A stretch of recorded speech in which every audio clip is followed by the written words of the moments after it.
Welcome back to CIA Declassified. It is 1964. The world is looking toward the future with a mixture of wide-eyed wonder and trembling anxiety. In Flushing Meadows, the New York World's Fair is a neon-lit testament to human achievement. Families marvel at the world of tomorrow while diplomats toast to international cooperation. But beneath the bright lights and the It's a Small World melody, another layer of reality is operating. To the Central Intelligence Agency, these gatherings aren't just celebrations. They are hunting grounds. This is the era of KUDOVE. While the public sees a peaceful facade, the agency sees a unique operational environment where Soviet scientists, Eastern Bloc diplomats, and global influencers are gathered in one permissive environment. It is a war of masks, where every exhibit is a potential listening post and every cultural attaché is a target. Why the designation KUDOVE? The naming convention follows the strict logic of the agency's cryptonym system from this era. The reason for the name lies in the digraph KU. In the CIA's lexicon of the 1960s, the KU prefix was the code assigned to the agency's internal components and core administrative divisions. Specifically, KUDOVE served as the cryptonym for the Office of the Deputy Director for Operations, often referred to as the Clandestine Services. The term dove was an arbitrary dictionary word assigned to differentiate the directorate. In a stroke of unintentional irony, the agency's most aggressive branch, the one responsible for covert action, espionage, and mask and mirror operations, was labeled with the universal symbol of peace. To the street-level handler, a KUDOVE operation meant the directive came from the very top of the house. The reality of KUDOVE was a master class in social engineering. To understand the depth of this operation, we must look at the hard data and the words of those who pulled the strings. KUDOVE utilized exhibition cover to embed officers as both technicians and sales representatives. The agency created front companies specializing in high-tech exports to justify CIA engineers' presence near Soviet pavilions. Records prove the CIA monitored visitor logs of scientific exhibits to identify Soviet bloc specialists with defection potential. The agency used social engineering protocols to arrange accidental encounters between undercover officers and high-value targets. Logs prove the CIA coordinated with private American corporations to hide surveillance equipment inside American way-of-life displays. The agency utilized microdot photography to capture the contents of Soviet technical manuals displayed under glass. Records show the operation was essential in the 1967 recruitment of a Polish industrial spy during an electronics expo in Montreal. The project cost tens of thousands in entertainment allowances to facilitate gray room debriefings in hotel suites. Documents reveal the CIA used chemical marker sprays on the shoes of targets to track their movement through crowded fairgrounds. The agency influenced the selection of cultural exchange performers to ensure troops contained spotter assets. Internal cables confirm that the agency's atomic energy exhibit at the 1958 Brussels World Fair was a primary intelligence collection point. Records show the agency used high-fidelity directional microphones disguised as lighting fixtures to record private conversations. The agency provided scripted questions to undercover tourists to probe Soviet technicians for specific mechanical weaknesses. Reports show that the KUDOVE desk maintained a massive database of personality profiles for every Soviet delegate. Logs reveal that the CIA used invisible ink brochures to pass contact information to potential defectors. The agency coordinated with local police in host cities to ensure CIA surveillance teams were never harassed. Records prove that the 1964 New York World's Fair Unisphere was used as a landmark for signal triangulation. Evidence shows that the CIA ran mock exhibits to test which American technologies most interested Soviet military intelligence. The agency utilized short-range FM transmitters hidden in the soles of booth attendants' shoes. Logs confirm the use of subliminal messaging slides in certain American documentary reels.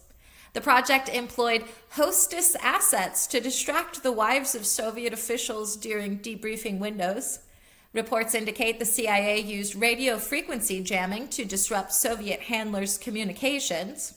Documentation shows that KUDOVE agents mapped the blind spots of Soviet security cameras. The agency used scent tracer dogs to identify target hotels by sniffing fare exit turnstiles. Records prove the CIA manipulated air conditioning flow to force targets into sanitized locations. Cables show the agency used modified payphones to intercept international calls made by Eastern Bloc personnel. The operation established a rapid exfiltration team disguised as a generic maintenance crew. Reports confirm the CIA borrowed a Soviet-made satellite model overnight for internal photography. The agency utilized micro vacuum cleaners to collect metal dust samples from Soviet machinery. Logs prove that KUDOVE monitored library request cards of visiting foreign students. The project utilized psychological pressure rooms with adjustable acoustics to lower mental defenses. Documents show the CIA created phony scientific journals containing hidden instructions. Records prove the agency installed floor vibration sensors to track guard rotations inside Soviet exhibits. Logs indicate the use of infrared spotlights to highlight targets in dark theater settings. The agency utilized lip-reading software prototypes to analyze silent conversations on telephoto film. Records show the KUDOVE desk commissioned double-bottom suitcases for smuggling technical components. The agency used aerosolized pheromones in recruitment suites to study rapport-building impacts. Logs prove the CIA infiltrated the International Bureau of Exhibitions to influence fairground layouts. Records confirm KUDOVE deployed miniature seismic sensors to determine Soviet engine torque.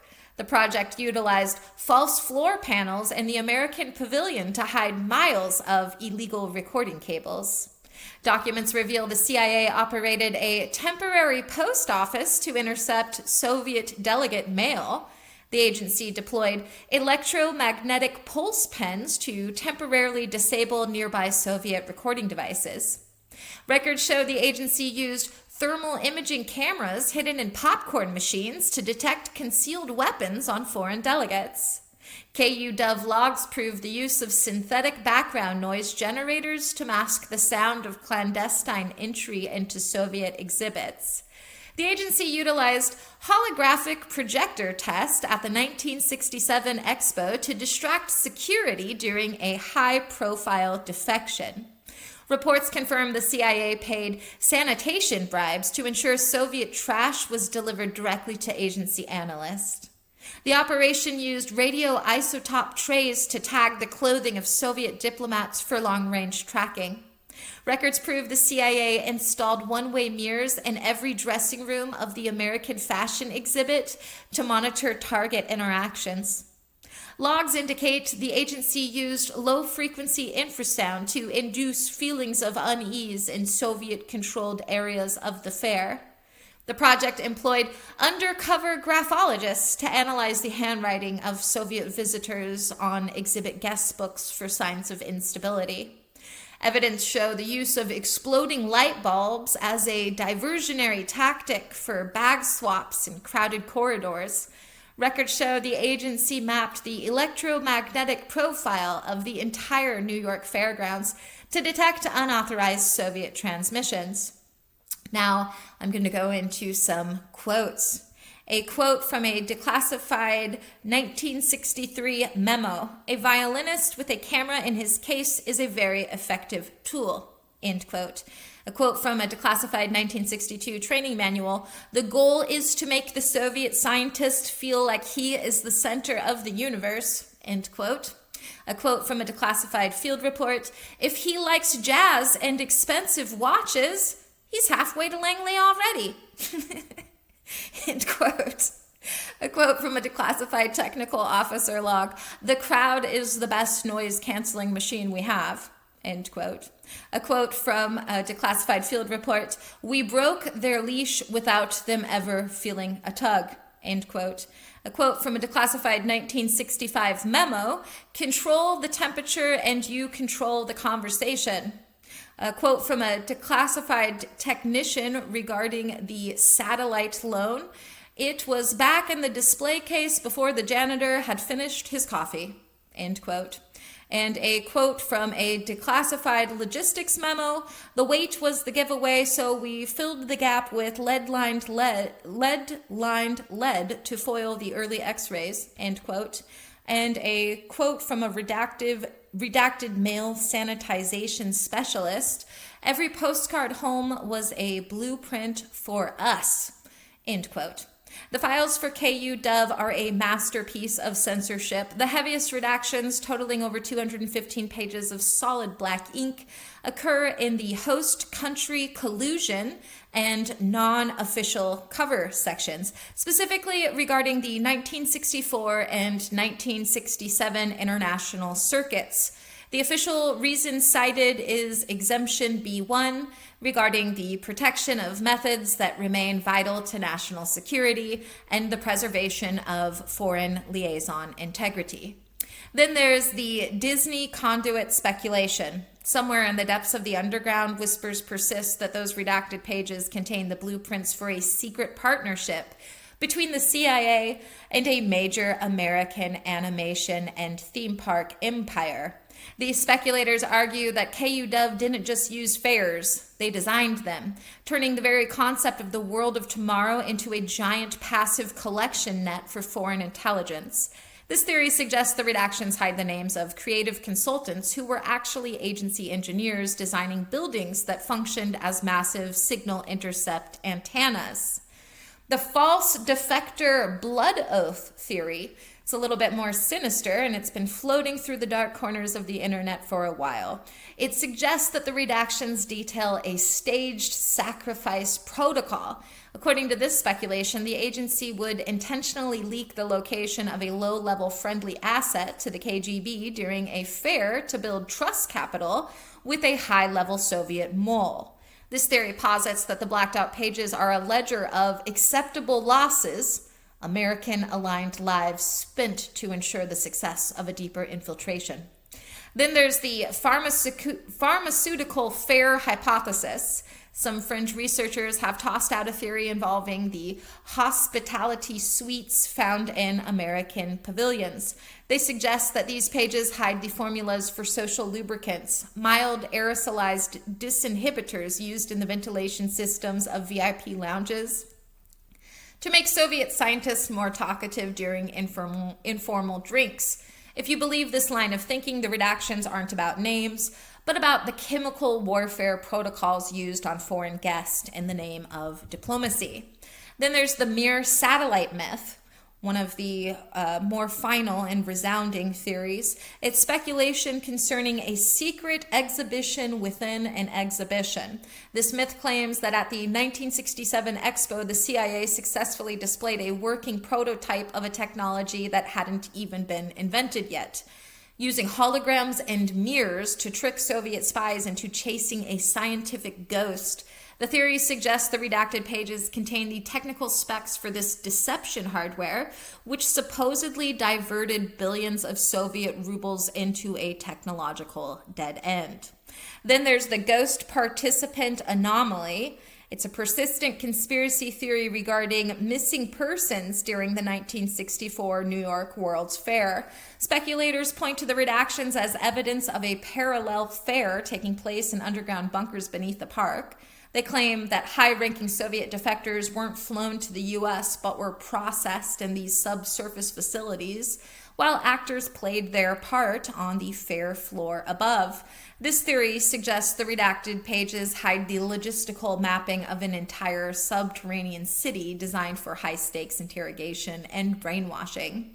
And lastly, there is the Kronos display rumor. Among the more radical fringe theorists, it's a claim that the 1964 fair featured a time manipulation exhibit that was only accessible to agency-vetted Soviet scientists. They argue that the CIA demonstrated a device capable of predictive history, showing the Soviets their own inevitable collapse.